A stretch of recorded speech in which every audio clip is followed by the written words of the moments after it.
মানুষের জীবনে ঠিক কতটা দুরবস্থা হলে এইরকম দিন দেখতে হয় আজ তাই আপনাদের সাথে শেয়ার করব। হ্যালো এভরিওয়ান, আসসালামু আলাইকুম। আমি আশা সিদ্দিকা ঋতু। নতুন আরও একটি ভিডিও দেখার জন্য আপনাদের সবাইকে স্বাগত জানাচ্ছি। আশা করছি কাছে দূরে যে যেখান থেকে আমার এই ভিডিওটি দেখছেন সবাই অনেক ভালো আছেন। আর আমিও আল্লাহ তাআলার অশেষ রহমতে আলহামদুলিল্লাহ অনেক ভালো আছি। ছোটবেলা থেকে বাবা মা একটা কথা অনেক বেশি করে শিখিয়েছেন, আর সেটা হচ্ছে জীবনে যে পরিস্থিতিতেই থাকি না কেন সব রকম পরিস্থিতিতে আল্লাহ তাআলার শুকরিয়া আদায় করা। আর ঠিক এ কারণেই জীবনে যেরকম পরিস্থিতিতেই থাকি না কেন সব রকম পরিস্থিতিতে আল্লাহ তাআলার শুকরিয়া আদায় করে আলহামদুলিল্লাহ বলতে কিন্তু আমি মোটেও ভুল করি না। তো যাই হোক, মূল ঘটনায় ফিরে আসা যাক। আজ যে ঘটনাটি আপনাদের সাথে আমি শেয়ার করব, ঘটনাটি আমার জন্য খুবই দুঃখজনক। আর এই ঘটনাটির সূত্রপাত হয়েছিল ঈদের একদিন আগে। আমরা মোটামুটি ঘরবাড়ি সব কিছু গুছিয়ে গ্রামের বাড়িতে যাওয়ার জন্য প্রস্তুতি নিচ্ছিলাম। আর বরাবরের মতন সেই দিনও আমাদের যেই দারোয়ান ছেলেটা নিচে থাকে, ছেলেটা এসে আমাদের ব্যাগপত্রগুলো গাড়িতে তুলে দেওয়ার জন্য নিচে নামিয়ে নিচ্ছিল। আর সমস্যার শুরুটা হয় ঠিক সেখান থেকেই। যেদিন বাড়িতে যাব তার ঠিক একদিন আগে আমার হাজবেন্ড ওর গ্রামের বাড়িতে নেওয়ার জন্য কিছু মাছ কিনে এনেছিল। কিছু বলতে বেশ অনেকগুলোই মাছ।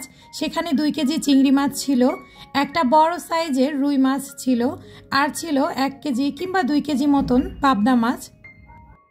এই মাছগুলো মূলত আমার হাজবেন্ড আমার শ্বশুর বাড়িতে নেওয়ার জন্য কিনে এনেছিল। তো কিনে আনার পর সব সময়ের মতন আমি মাছগুলোকে খুব ভালো করে প্যাকেট করে দেন ফ্রিজে রেখে দিয়েছিলাম। আর যেই মুহূর্তে আমরা বের হচ্ছিলাম ঠিক সেই মুহূর্তে আমি একটা বড় সাইজের বালতির মধ্যে মাছের প্যাকেটটা ঢুকিয়ে তারপর আমি দারোয়ান ছেলেটাকে বললাম, তুমি এটা নিচে নিয়ে যাও। আমরা যেহেতু আমাদের নিজেদের গাড়ি নিয়ে গ্রামের বাড়িতে যাই, তো এই কারণেই মাছের কোনো ময়লা পানি গাড়ির মধ্যে যাতে না পড়ে, এই কারণেই কিন্তু একটা বালতি দিয়ে আমি সব সময় মাছ বা ফ্রিজের যে কোনো জিনিস নেওয়ার ক্ষেত্রে বালতি ব্যবহার করি। তো যাই হোক, আমি ছেলেটাকে বালতিটা দিয়ে বললাম নিচে নিয়ে যাও। তো ছেলেটা তখন আমার বাসা থেকে বালতিটা নিয়ে গাড়িতে না উঠিয়ে ও গ্যারেজের এক কর্নারে রেখে দেয়। আর আমরা তো সবাই উপর থেকে নেমে সরাসরি গাড়িতে গিয়ে বসি। আর তারপর খুব স্বাভাবিকভাবেই আমাদেরকে নিয়ে ড্রাইভার বাড়ির উদ্দেশ্যে রওনা হয়। তো সব কিছু ঠিকঠাকই চলছিল। আমরা গ্রামের বাড়িতে গিয়ে খুব ভালো মতন পৌঁছাই। তো পৌঁছানোর পর গাড়ি থেকে যখন ব্যাগপত্রগুলো নামানো হচ্ছিল, তো তখন কোনো মতেই আমি আর আমার মাছের বালতিটা খুঁজে পাচ্ছিলাম না। আসলে বালতিটা তো ঢাকা থেকে নেওয়াই হয়নি, এটা তো আর আমি জানি না। আমি তো রীতিমতন শকড, মাছের বালতিটা কোথায় গেল। আমরা তো এর মধ্যে গাড়ি দাঁড় করিয়ে কোথাও দাঁড়াইওনি। গাড়ি থেকে আস্তে আস্তে সব কিছু যখন নামিয়ে নেওয়া হয়ে গেল, তারপরও মাছের বালতিটা না দেখতে পেরে তখন আমার মনে হলো আমরা হয়তোবা মাছগুলো ঢাকা থেকে আনতেই ভুলে গিয়েছি। তো তখন আমি আমার হাজবেন্ডকে বললাম, তুমি দারোয়ানকে একটা কল দাও, কল দিয়ে জিজ্ঞাসা করো মাছের বালতি কি সে নিচে রেখে দিয়েছে কি না, কারণ গাড়িতে মাছের বালতি দিলে অবশ্যই তো আমরা মাছের বালতিটা পাবো, তাই না? তারপর আমার কথা শুনে আমার হাজবেন্ড দারোয়ানকে একটা কল দেয়। আর কল দেওয়ার পর আমার হাজবেন্ড প্রথমেই দারোয়ানকে আগে জিজ্ঞাসা করে যে গ্যারেজে কি কোনো মাছের বালতি আছে কি না। তো দারোয়ান যখন জানায় যে হ্যাঁ, নীল রঙের একটা বালতি গ্যারেজেই রয়ে গিয়েছে, তখন আমার হাজব্যান্ড ওর সাথে একটু রাগারাগি করে। আর এখানে রাগ করাটা খুবই স্বাভাবিক। আপনারাই বলুন, একটা জিনিস সে নিজে হাতে করে কিনেছে, তার গ্রামের বাড়িতে নিবে, তার আব্বা আম্মার জন্য খুব শখ করে কিছু মাছ কিনেছে।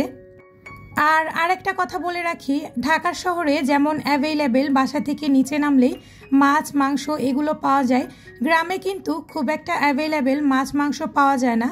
গ্রামে মাছ মাংস কিনতে হলে সপ্তাহে 1 দিন কিংবা 2 দিন হাটে গিয়ে তারপর কিনতে হয়। তো আমরা যেহেতু সবসময়ই খুবই অল্প টাইমের জন্য গ্রামের বাড়িতে বেড়াতে যাই, তো এই কারণেই আমরা কিন্তু সব সময় মাছ মাংস যেটাই হোক আমরা ঢাকা থেকে নিয়ে যাওয়ার চেষ্টা করি, যাতে করে গ্রামের বাড়িতে গিয়ে খুব বেশি একটা বাজার করার ঝামেলা না থাকে। তো আমার হাজব্যান্ড যখন দারোয়ানকে ফোন দিয়ে একটু রাগারাগি করছিল, তখন নাকি দারোয়ান ওকে বলছিল যে আপনারা 500 টাকার মাছের জন্য এমন করছেন কিসের জন্য, টাকা হলে মাছ তো সব জায়গায় কিনতে পাওয়া যায়। এই কথাটা শুনে আমার হাজব্যান্ডের আসলে অনেক খারাপ লেগেছে, কারণ যে দারোয়ান ছেলেটাকে আমরা এত ভালোবাসি, এত ভালো জানি, ওকে কিন্তু কখনো আমরা দারোয়ানের মতন দেখি না। বিশেষ করে আমার হাজব্যান্ড তো দারোয়ান ছেলেটাকে খুবই আদর করে, খুবই ভালোবাসে, আমি এটা সবসময়ই বলতে পারি। দারোয়ানের মুখে এই কথাটা শোনার পর আমার হাজব্যান্ড রাগ করে ফোনটা কেটে দেয়। আর 1 মিনিট নাই যেতেই আমি কিন্তু দারোয়ানকে কল ব্যাক করি। আমি কল করে দারোয়ানকে জাস্ট রিকোয়েস্ট করছিলাম, আমি দারোয়ানটাকে বলছিলাম যে ভুল তোমারও হয়েছে, আমাদেরও হয়েছে, এগুলো নিয়ে এত কথা বলার কিছু নেই, তুমি মাছগুলো বাসার অন্য কারো ফ্রিজে রেখে দাও, আমরা বাসায় গিয়ে তারপর মাছগুলো রিসিভ করব। আমি যখন দারোয়ানকে এই কথাগুলো খুব ঠান্ডা মাথায় বোঝাচ্ছিলাম, তখন সে আমার উপরেও রাগ করে অনেক জোরে জোরে কথা বলছিল। আমার বিষয়টা যদিও অনেক খারাপ লাগছিল, তারপরও মনে মনে ভাবছিলাম আসলে দারোয়ানের হাতে যতই দেই, আমার নিজের গাড়িতে ওঠার সময় একটাবার চেক করা উচিত ছিল। আমি সব সময় আমার নিজের ভুলটাই দেখছিলাম, তারপরও আমি দারোয়ানকে কখনোই কোনো খারাপ কথা বলিনি। এদিকে দারোয়ান ছেলেটা আমার মুখের উপর আমার ফোনটাও কেটে দেয়। তারপর আমি আমার বাসার আমার আরেকটা ভাগিনা ছিল, ওকে দিয়েও দারোয়ানকে কল করাই, কিন্তু ও কারো কল রিসিভ করে না। আমি শুধুমাত্র বলতে চেয়েছিলাম এটাই যে যেটাই হোক তুমি অন্য কারোর ফ্রিজে মাছগুলো রেখে দাও, আমরা বাসায় গিয়ে যাতে নিতে পারি, এতগুলো মাছ বাইরে পড়ে থাকলে তো নষ্ট হয়ে যাবে। তারপর থেকে বেশ কয়েকদিন দারোয়ানের সাথে আর কোনো যোগাযোগ করতে পারিনি। আর এই পুরো বিষয়টা নিয়েই আমার মনটা অনেক খারাপ ছিল। গ্রামের বাড়িতে যেতে না যেতেই এত বড় একটা ঘটনার সম্মুখীন হতে হবে আমি কখনো কল্পনাও করতে পারিনি। তো যাই হোক, বেশ কিছুদিন ঈদের ছুটি কাটিয়ে ফিরে এসেছি ঢাকাতে। আর ঢাকাতে এসে যেটা শুনতে পারি সেটা শুনে আমি শিওর আমার সাথে সাথে আপনাদেরও মাথায় আকাশ ভেঙে পড়বে।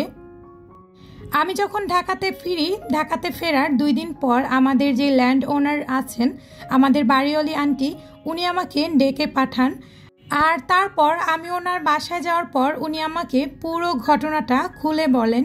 সেই দিন নাকি আমার হাজব্যান্ড যখন দারোয়ানের সাথে কথা বলছিল, একটু রাগ করে কথা বলছিল, ঠিক সেই সময় নাকি দারোয়ান ছেলেটা আমাদের যেই মাছের বালতিটা নিচে ছিল, বালতিটা একটা লাথি দিয়ে নিচের রাস্তায় ফেলে দেয়। বালতিটাতে নাকি এত জোরে লাথি দিয়েছে যে মাছগুলো তো মাটিতে পড়েছেই, সেই সাথে বালতিটা ভেঙে দারোয়ানের পায়েও বেশ আঘাত লেগেছে। যদিও এই কথাটা দারোয়ান নিজে মুখে আন্টির কাছে প্রথমেই স্বীকার করেনি।